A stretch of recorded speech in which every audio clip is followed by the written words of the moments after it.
আসসালামু আলাইকুম। Hello everyone, চলে আসলাম বিকেলের একটা শর্ট ভিডিও নিয়ে।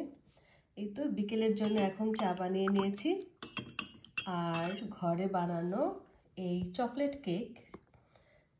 এই কেকটা আজকে আমি বানিয়েছি। আমি এর আগেও বানিয়েছি আর অনেকে আমার কাছে অর্ডার করে, তখন আমি বানিয়ে দিই।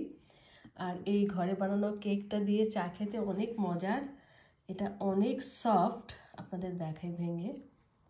এই দেখুন, সুন্দর না? এটা অনেক মজার। আর ঘরে বানানো কেক দিয়ে চা খেতে কার না ভালো লাগে বলুন। আর এটা হচ্ছে আজকের বিকেলের আমার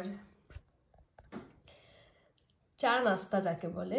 তো আপনারা এইভাবে ঘরে বানিয়ে খান, সবাইকে খাওয়ান, অনেক ভালো লাগবে। আর দোকানের কেনা কেকের থেকে ঘরে বানানো কেক অনেক মজার হয় আর সেটা স্বাস্থ্যকর হয়। তো আজকের ভিডিওটা কেমন হলো অবশ্যই